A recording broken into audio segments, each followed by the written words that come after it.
En ese momento empiezo a sentir que mi corazón empieza a colapsar, tengo mucho miedo y en esa luz blanca se empieza a expandir de tal forma que cuando entro pues ya me desprendo del cuerpo.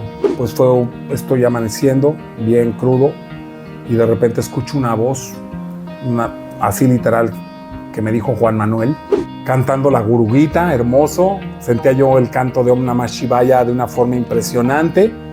Pero cuando llego y empiezo a leer el libro, ese día para mí fue el cambio radical. Digamos que ahí vuelvo a nacer otra vez.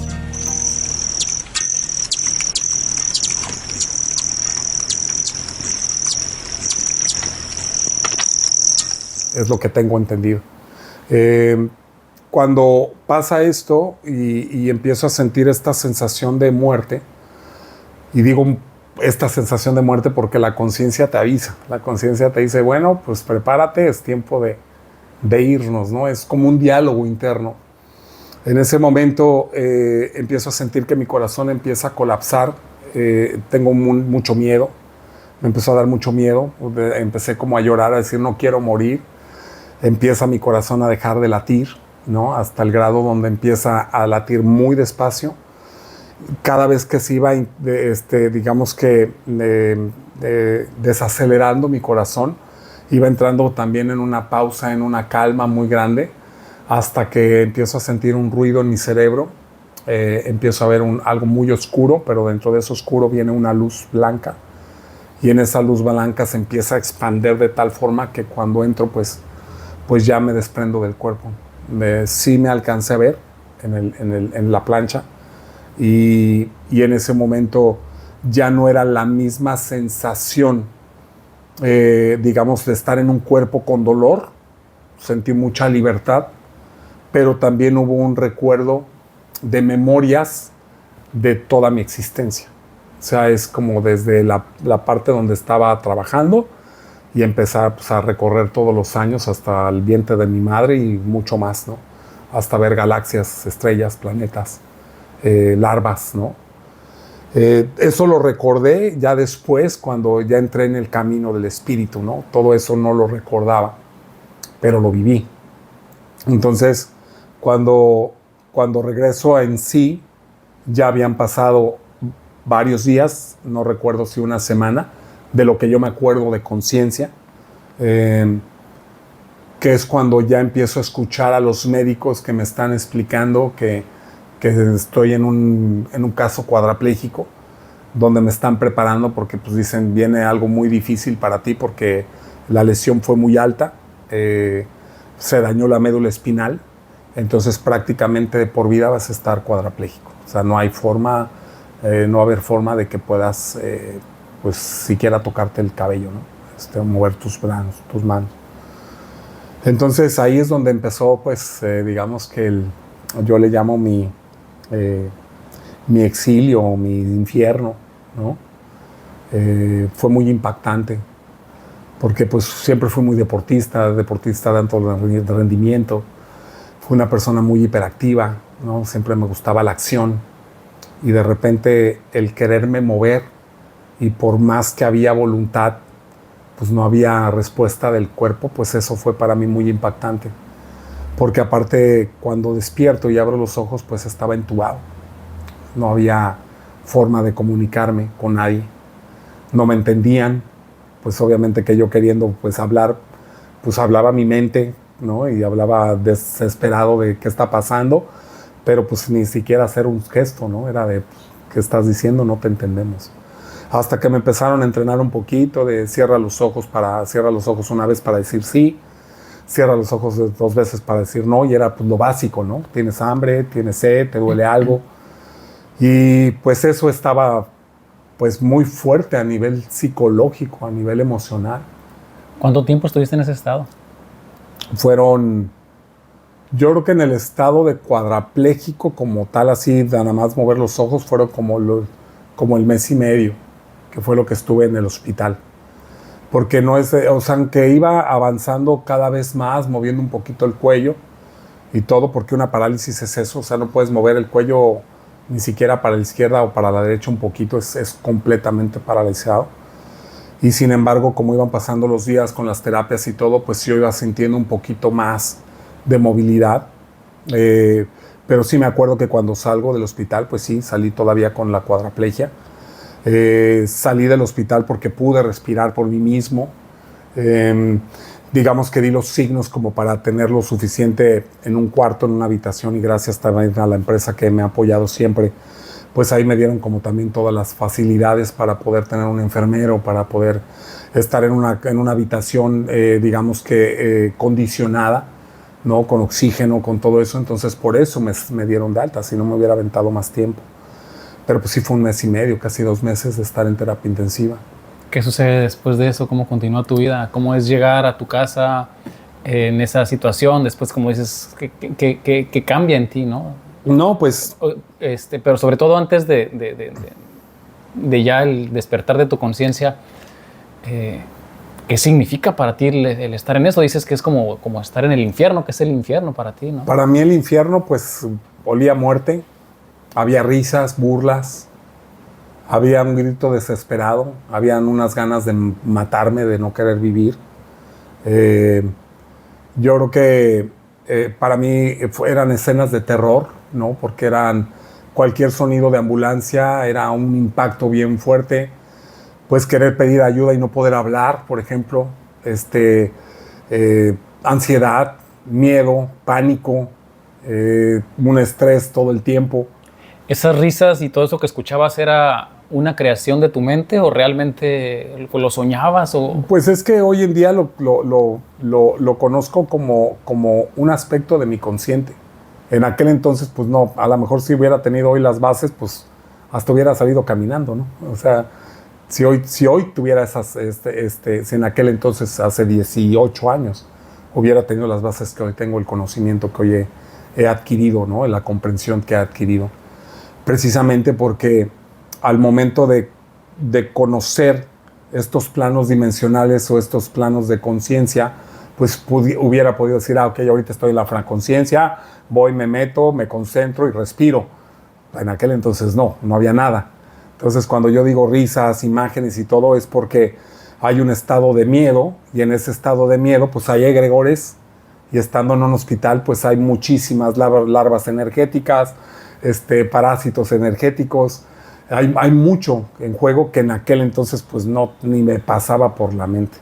Lo que sí agradezco es que en aquel entonces pues tengo una tía que ya ella estaba en el camino. Yo me acuerdo que me ponía grabaciones, me ponía cristales, me ponía como muchas cosas, y yo me acuerdo que en esas grabaciones pues era como respira profundo, ¿sabes?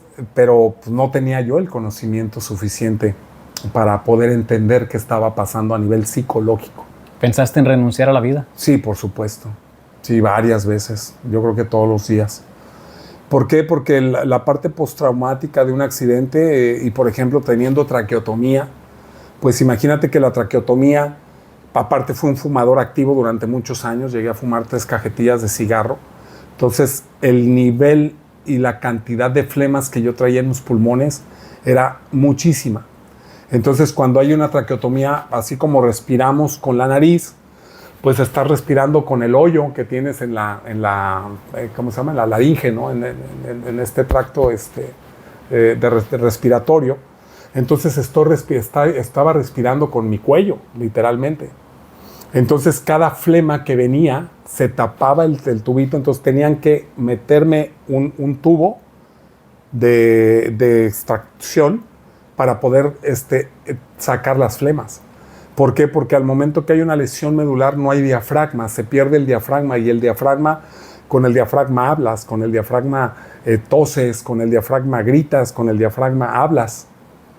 Y entonces en aquel entonces pues no había esa fuerza, entonces no podía ni siquiera soplar. Entonces ahorita por ejemplo me da gripe y pues con un saco la flema. Ahora imagínate acostado, con flemas. Entonces era cada rato estarme asfixiando. Entonces llegaba un momento de decir, por favor, ya no quiero vivir, ¿no? Pero cuando la mente, hay diferentes personalidades viviendo en una misma conciencia, por eso es cuando digo, había risas y todo, ¿no? Porque una parte pues estaba burlando, Otra parte decía, pues sí, ¿cómo le vas a hacer? A ver, ¿cómo te quieres matar? No puedes ni moverte. Entonces era un ataque constante, ¿no? De mi propia psique. Entonces, ¿Sentías pues, sí, miedo? pánico, miedo, frustración, enojo, ¿no? O sea, era un cúmulo de emociones que se disparaban cada instante. Entonces, por consiguiente, pues estaba tratado con Rivotril, que es uno de los, creo que de los, ¿cómo se llaman? Que usan en los psiquiátricos. Y no me alcanzaban 10 gotas, o sea, eran goteros completos para poder sedarme, porque yo quería estar sedado todo el tiempo, porque si no mi mente empezaba a volar con estos pánicos, ¿no? De ya no voy a caminar y aparte estar dependiente al 100%, ¿no? Con personas que no conocía. Pues ¿Cuál fue el primer momento en el que cae esa primer gota de luz en tu vida, en ese proceso de infierno? fue en el 2011.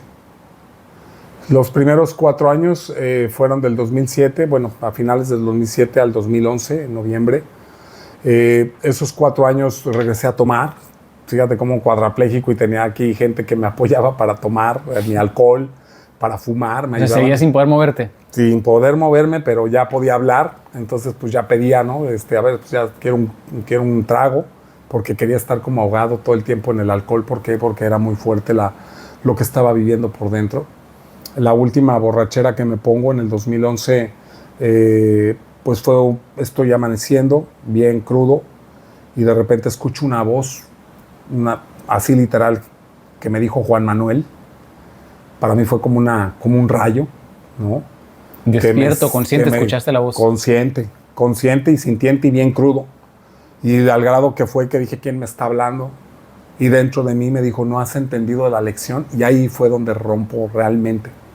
Me había hecho como el fuerte, me había hecho como el no pasa nada, y yo voy a poder, terapias y todas las cosas, pero siempre dentro de mí había como un miedo, una duda muy grande, ¿no? Entonces ahí es donde me doy cuenta que efectivamente, pues sí, no puedo, ¿no? Y es cuando me rindo y dije, no entiendo nada. ¿Por qué me pasó a mí? En ese momento me acuerdo que me puse a llorar. Ahí fue donde entendí que el alcohol me estaba haciendo mucho daño. Ahí entendí que el cigarro me estaba haciendo mucho daño. Y tuve la fortuna de conocer por medio de una acupunturista, una doctora que me estaba tratando, que me presenta una sacerdotisa de la India, Ama Sankalpa, que me invitan a tener una sesión con ella. Y ahí es porque estoy respondiendo a tu pregunta, que cuál fue esa chispa. Bueno, fue gracias a ella. Que cuando estoy en esa sesión, empieza a hacer un mantra, empiezo a ver luces, nunca había visto luces, no sabía que era una meditación, no sabía que era un mantra. Yo nada más empecé a escuchar que ella empezó a poner sus manos sobre mi cabeza. Sentí un cosquilleo impresionante y empecé a ver luces. Y me conecté muy bonito con ella. Entonces cuando me dice ella, ¿qué deseas? Le digo, pues uno de mis grandes deseos es volver a caminar y sé que lo voy a lograr. No sé cuánto tiempo me va a tomar, pero lo voy a hacer. Entonces ella se conectó tanto con lo que le dije que me dijo, si me permites te voy a guiar. Entonces le di mi permiso y en el 11-11 efectivamente me invita a un intensivo de meditación, que es ahí como digamos que mi primer retiro espiritual. Que era el portal y todo. Yo no entendía de numerología sagrada ni nada. Seguía sin tener movimiento en el cuerpo. Pero un poco más, ya movía un poco las manos, o sea, ya no estaba como cuadrapléjico como tal, pero ya movía un poco las manos, ¿no? Estaba en una silla eléctrica, que me habían hecho el favor también ahí de patrocinar. Me voy a este intensivo, siempre con un asistente, obviamente. Y pues nada, ahí es donde empieza el viaje. Y es bien bonito porque platico mucho esa historia, porque más allá de ser como mi despertar espiritual, como yo para esas alturas ya había dejado de creer en un Dios, me había enojado con mi religión, me había enojado con todo el mundo, ¿no? Me sentía como muy culpable, pero también como pues lleno de gente que sabía que me había envidiado, ¿sabes? O sea, había un cúmulo de echarle la culpa al mundo, pero también tomando la responsabilidad, queriéndola tomar, pero no sabiendo cómo. O sea, fue muy, muy, muy loco esto que te estoy platicando. Pero exactamente ese día se levanta una persona y me regala un libro. Y ese libro se trataba del ADN.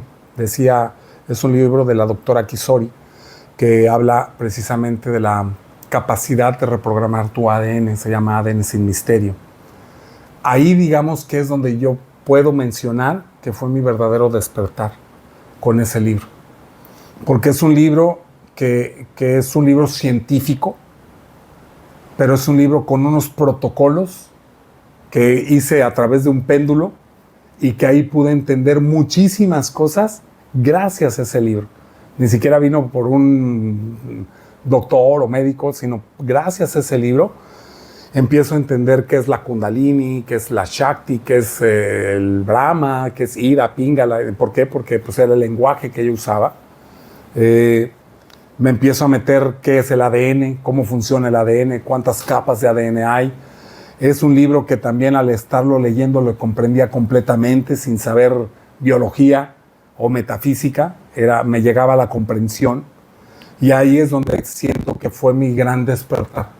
Ese 11-11, que fue ese evento de mantras, de esta gurú guiándonos en meditaciones, cantando la Guru Gita, hermoso. Sentía yo el canto de Om Namah Shivaya de una forma impresionante. Pero cuando llego y empiezo a leer el libro, ese día para mí fue el cambio radical. Digamos que ahí vuelvo a nacer otra vez.